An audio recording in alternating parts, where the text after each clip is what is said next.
Okay, we're back. We're back and we're enjoying our conversation with Rob Mullins. Let's continue it. I have listened to two of your Singles? latest singles, yes, and they're soulful and sexy. Right. And that sexy is sexy.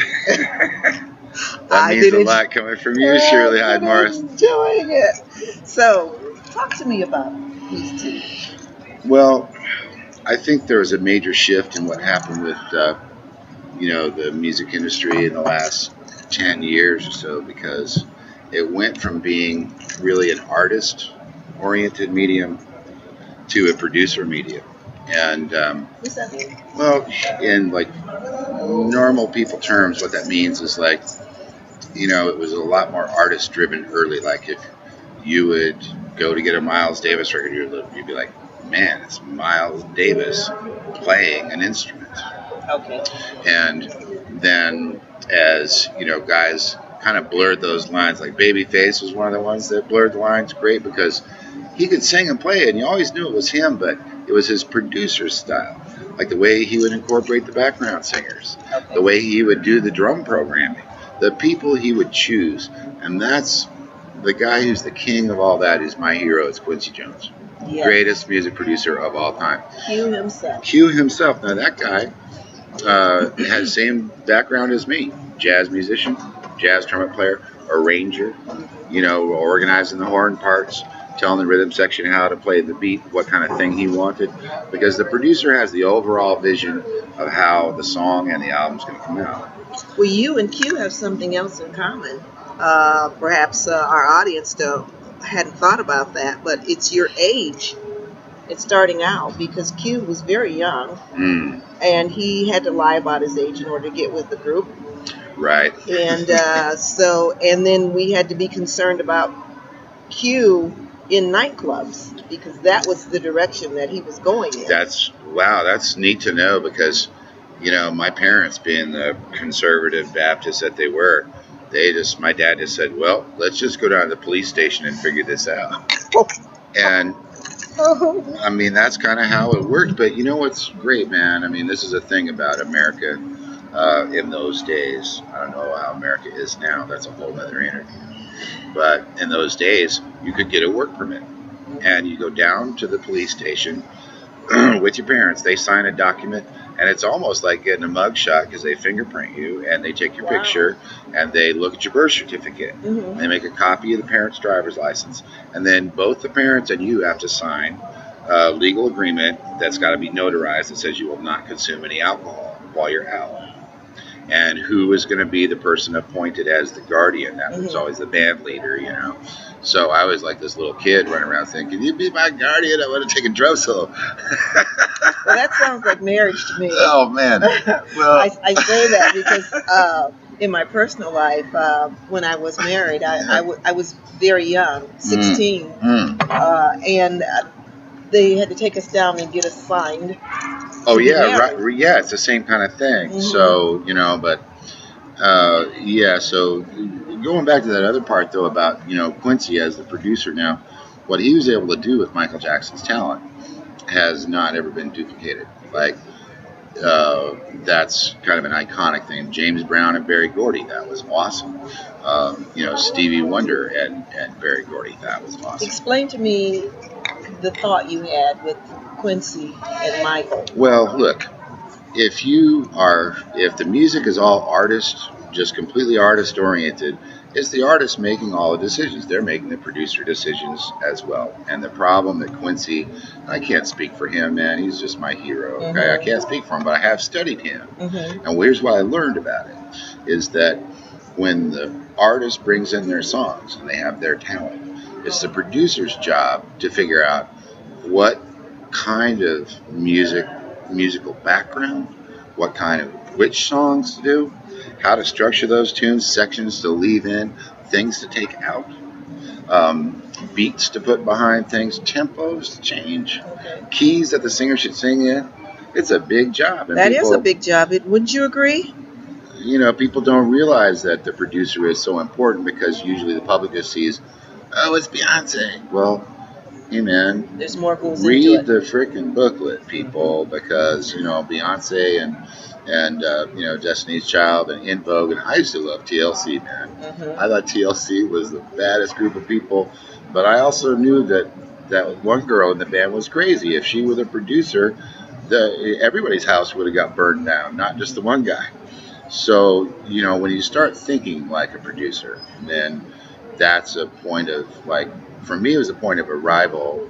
And on this new record, I went back to a production style and a process that was very successful for me in the late 80s and the 90s, which was to write all the songs and to play all the instruments myself. That's amazing. Now, this is what, your 21st?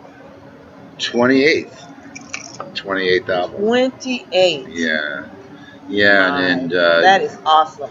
Well, I'm happy. I'm grateful that I am still here to even make the records, and I've had wonderful support thanks to the advent of the internet. People like you have stayed in my life over the years, because had the internet not come around, I was just another artist with a loud mouth that talked too much, that was demanding, that didn't fit into the existing industry. And back in the day, they could just take people like that and just kill their careers with one phone call.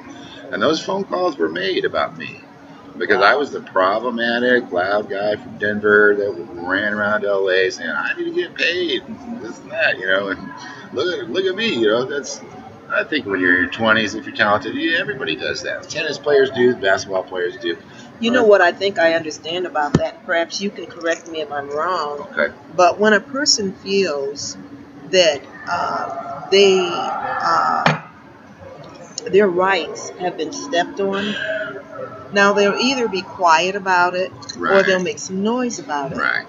And quite frankly, in the way it is with the industry itself, if you were quiet, you continue to get frustrated. Am I right? No, that's not necessarily, because here's the thing. It's different about, different kinds of inequities in life, is that if you're quiet and you do what you're told, then you really make money. Then you really, because you stay in the system. See, it's the thing. It's like the whole reason Kenny G never made a jazz record, right? And my friend Preston produced that beautiful album with Songbird. Songbird, I mean. Yeah. And Preston Glass, still a good friend of mine, an iconic producer as well. And Kenny's thing, once he was with Clive Davis, right? Well, they came up with the sound, they came up with the formula, and once that thing is hit and you're publicly known as that, you better not deviate from the formula. And if you do, open your mouth and say, hey man, I love all the, beginning contemporary jazz, smooth jazz, whatever, but I want to play like a far out kind of Miles Coltrane avant-garde record, you are either kicked off the label, or you're told to just go with the program, and everything will continue, the money will flow, you'll have your budget, you'll get your tours, you'll have your press taken care of, all your interviews be set up, you have the whole team working. But it's a weird thing, because Hubert Laws is the one that taught me that music is music, but the music business is not about music. It's just not. And, he's a very opinionated person who's extremely well-informed and bright, and a good friend of Quincy Jones's, too. And a good friend of mine. Yeah. Hubert, Debbie, Ronnie. Oh, yeah. Yeah. And Eloise. The whole family. The whole great. family. Family's great. But I do understand what you're saying. So let's say we're trying to talk to an audience of new indies coming up. Okay? Oh, great, yes. And so what would you recommend that new indies think about? Okay. Here's how it works, is that there are a lot of misconceptions about how the music industry works. And now that I've survived for this length of time, and I'm part of the National Academy of Recording Arts and Sciences, really, which is the Grammy Awards, I'm a voting member at the Grammys now, which is quite an honor for me to get asked to do that because you don't just walk up and, hi, that's the recording. Just how did it happen for you? I'm so cool. Why don't I get to tell Lady Gaga what to do? Well, we all wish we could do that, but it's a very tight knit group of people at that level that kind of shape how music is distributed, promoted, recorded, and controlled, and sold. And to be a part of that group of people is a real honor for me. And I got asked to be a voting member. I got asked to be in the producers engineers wing, which is like the most exclusive side of the Grammys. Wonderful. So I have an insight for these independent artists now, and plus an entire lifetime of just nothing ever mattered to me more than the music, man. I mean, really, that's what I'm here to do, is to do the music. In spite of adversity, which it has mostly been, okay? Because, it's a lot of work. You work your butt off, you have to do that, and you have to learn to take your criticism and be open-minded about that. And when your ego gets hurt, you got to either say, oh, I am the great so-and-so, I'll do my own thing, or quit. Or what's a smart thing for independent people to do is get your music reviewed by the professionals, man. I mean, we're out there. What do you mean?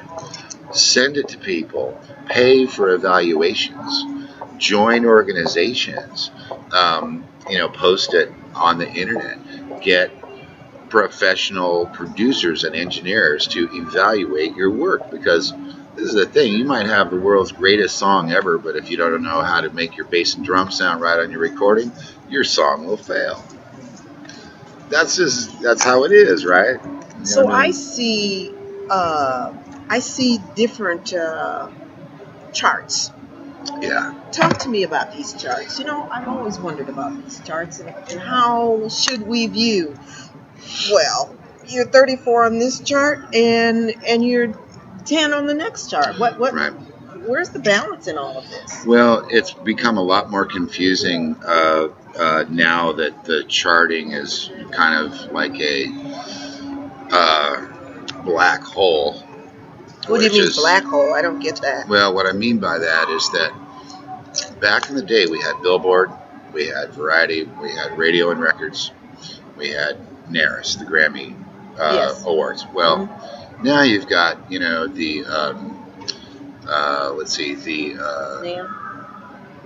you could say the Independent Artist of the Year for Suburban Phoenix Harmonica Players that Dance Sideways Facing East on Thursdays at 4 p.m. Okay. And then they have a convention, and they're like, it's only $300. And they're like, oh, is that with the hotel and the buffet or not? See, you get my point. Is like the only organization that is really legitimate is the Grammy Awards.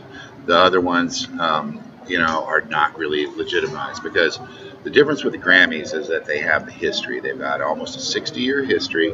They're proven. Their statistics are accurate statistics. And these other things, I remember watching one of my kind of competitor dudes in jazz, another piano player, win this ginormous smooth jazz lifetime achievement thing a few years ago, and I was like, what is that cool? Is that cool to be like the top smooth guy in the world? I mean, see, had that been my goal, in my case, I would have never made a straight-ahead jazz record, man. But I'm a composer. I want to take the music of Charlie Mingus and build on that. I want to take the music of Horace Silver and write something. If Horace had lived, where would Horace go? If he were alive today, where would Coltrane go? So I have this identity, a multiple identity that's been very confusing to a lot of people because it's so varied, Let me ask you this, because I like what you just said. But I must ask you, can't we have a new kid on the block? Of course. Can't we have a new thought on the block? What do we stop? No. With Coltrane and Miles? See, well, and that's... Stop there? No, we don't. And, I've been lucky because of the time that I did have major label support in my life, a few albums that I did to build this huge fan base. So my fans have been the ones that have, welcomed new people and helped me shape the direction that I was going to go. And the weird thing about jazz, the documentary guy Ken Burns, Yes. everybody knows Ken Burns documentaries about jazz. Now, when that came out, I knew Leonard Feather, who was the premier jazz critic in the world, and he saw Rob Mullins as the future of jazz. He wrote about it in the LA Times. Rob Mullins, destined for status as an international celebrity. He followed me around to events that I played with other people where I just basically wax the floor with everyone else at the festival and stuff. And what happened with me because of that is I just got kicked off of everything because I was showing up to people with the funding, the cash, the infrastructure. That wasn't good. It's not been good, but I didn't know any better. Am I supposed Rained on their parade. Well, am I supposed to not use the talent that I've got? Am I supposed to be humble to the people that are not my musical superiors, but only my business adversaries? That's not spiritually cool. And Hubert and I have talked about that in all these years that we've played and stuff. So going back to the indies, man, get your music professionally evaluated, because here's the thing. Anybody that's got a little bit of musical talent, if your family is all into it, your family can say, they can go down to Walmart, let's say you're in Kansas.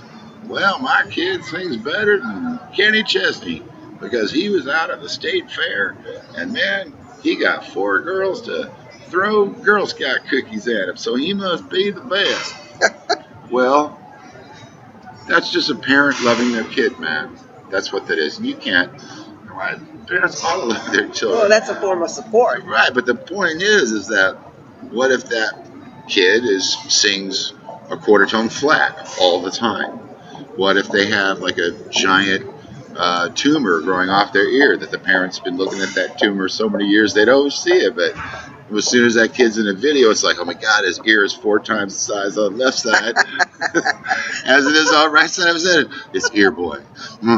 What do we do? And see, this is another thing where producers and the professionals in the industry with teaching programs like what I run and with the Grammy Awards is we evaluate that talent. We make these comments, and we are taken seriously by the independent people because we are successful.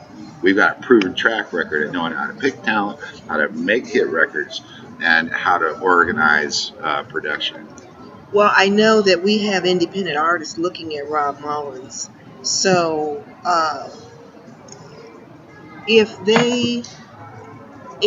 an independent artist were to say, I want your opinion of my music, what would you say, Rob? It's $100 an hour. That's what it is. And I'll do it over Skype, or I'll do it in person, or people can send me the CDs. But the thing that people need to understand on all levels of the business is that professional people can create professional results, and professional people are working at a job and they have to be paid to do their job. Exactly. So because of all these shows like The Voice, and remember back in the day, man, the whole thing started with freaking Ed McMahon. I used to love it. I'd be like, oh, there's that guy that goes, ho, ho, ho, and all the Johnny Carson jokes. Wow, Star Searcher, that McMahon. Right? And there it was. And, then it grew into this thing to where all of a sudden the public, we have put it in the charge of the public of what's good and what's not good.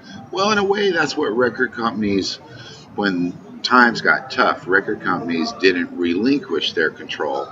They just made it a shorter distance so that they wouldn't have to advertise, they wouldn't have to promote. They could give the public what they wanted without having to try and figure it out. And that's okay, except there are so many artists out there that can't sing, that have a horrible personal message.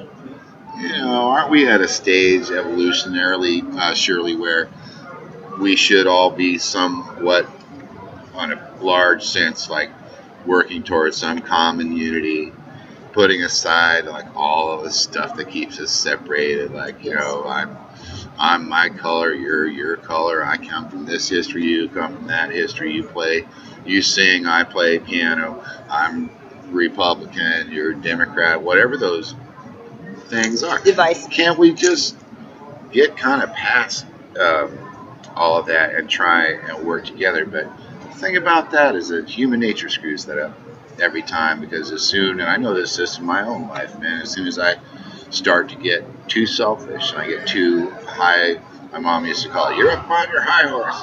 You know, that kind I've heard that term. You heard that? You know, I mean, we come from my family, it was Great Scott. You know, I would say that. My mom was like, uh,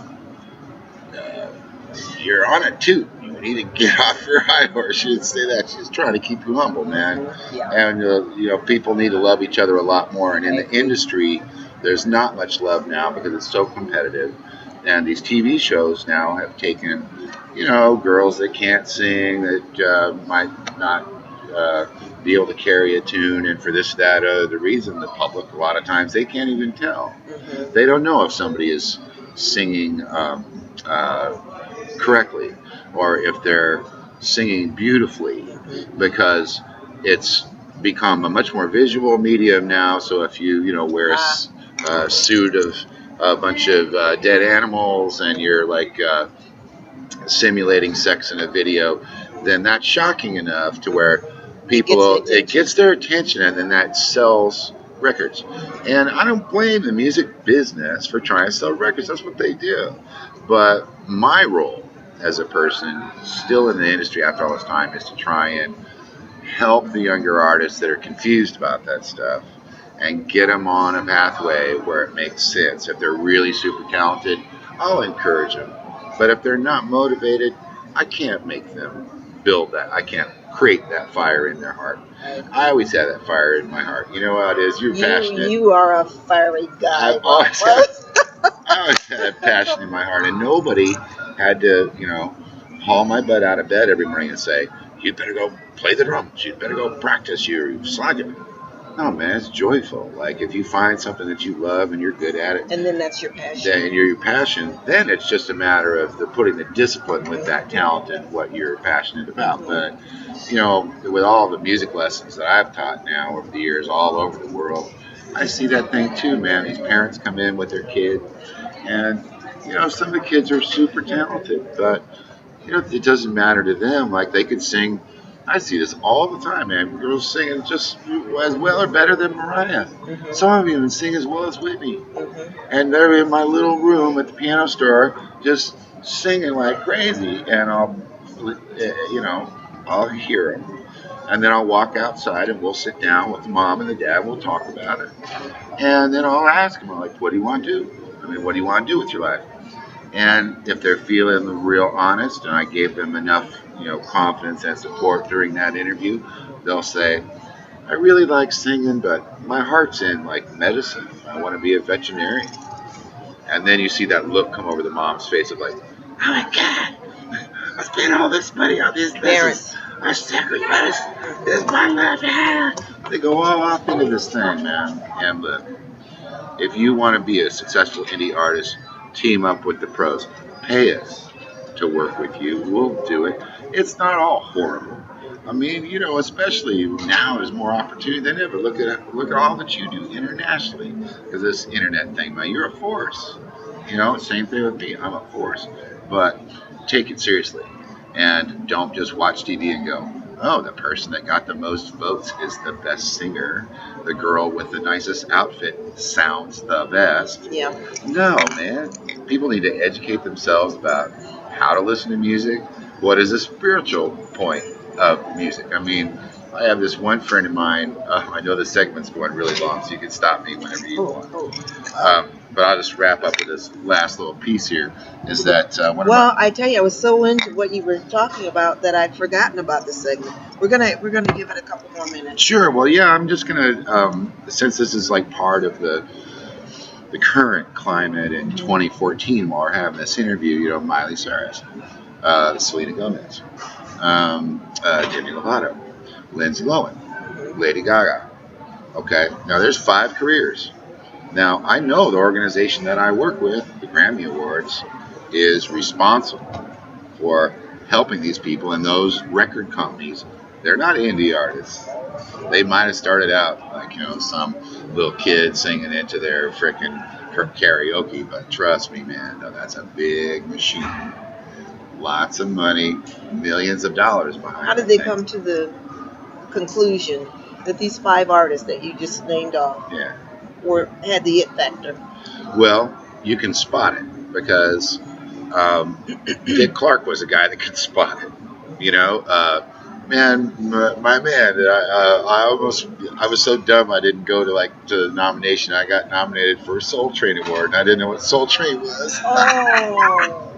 I was so young, I didn't know. I was like, then they're like, oh, you screwed up. Don Cornelius, right? So he knew, Don knew, but the point about these artists that make it all the way to the top is that there is, at some point, just like in government, a line where the morality and the capitalism have to work together instead of just going all haywire. Because if you work with enough young talent, I have now, and I was a child genius, all that whole thing, you see how unless there's some kind of spiritual force or a governing force or person that those young artists trust to keep them level-headed, it goes out of control. Because you go one after another. Okay, well, she's 12, she's making a movie for Disney. Now she's 14 and she's got a hit TV show for a couple of years. Talking about Lindsay? About all of them, man. Lindsay started with The Parent Trap. Miley started with, what was the show? Hannah Montana. Selena with the Wizardly, whatever, the Wizards of Waverly. And then as they get old enough to be adults and shape into young people, then all of a sudden there's all these scandals, man. Now, why is that? So maybe we can pick that up in the next bit here if you want, but I can explain all of that. Very good. Well, we still have more to come from Rob Mullins. So, well, look, I'm going to listen to some more of his music, and you're going to